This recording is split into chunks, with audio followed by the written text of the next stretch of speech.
A typical working pattern for most people means they are likely to have many different jobs during their working lifetime. It is also common to have various pension arrangements from the time in each job. So people can end up with multiple pension pots scattered around and without any form of joined-up strategy towards them. This is because the pensions have not been coordinated around a specific approach, but simply accumulated with jobs. This, or something similar, may represent your position, and if it does, you may wish to consider consolidating your pensions. Pension consolidation is when you decide to bring your pensions together into one plan.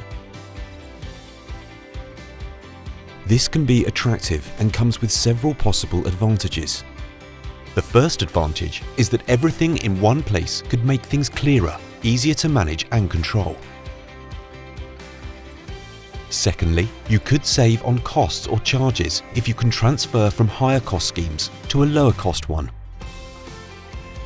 Thirdly, putting your plans together should offer you a greater number of investment options with a wider choice of investment types and funds. This could help you enhance the longer-term performance. It is always worth looking carefully at both charges and performance, as any improvement can have major impact. Take the example of a pension which has £10,000 as its current value, with charges attached to it of 2% per year. In the future, it produces an investment return of 4% per year. In 30 years' time, that pension will have grown to £18,114. Now compare this to another £10,000 pension, which grows at 6%, with charges of 1.5% per year. In 30 years, this will be worth £37,453. Consolidating combines easier management, less paperwork, less to keep track of, with potentially better overall terms.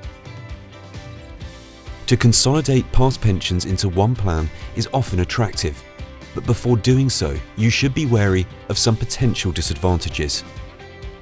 If any of your pensions were a defined benefit pension scheme, they would probably have a minimum or guaranteed income at retirement, which is difficult to replace, and you should generally be very cautious about moving this type of pension.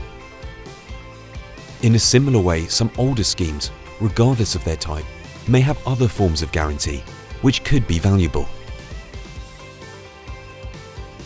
And many older schemes of any type could have transfer penalties, which would mean you pay a cost for moving them to your new scheme. You will note that this is not a simple decision because the devil is in the detail, and whether to transfer any pension, whether consolidation is a good or bad idea, is very much dependent on your specific circumstances. Of course, consolidating can be applied to some of your past pensions. It doesn't have to be all of them.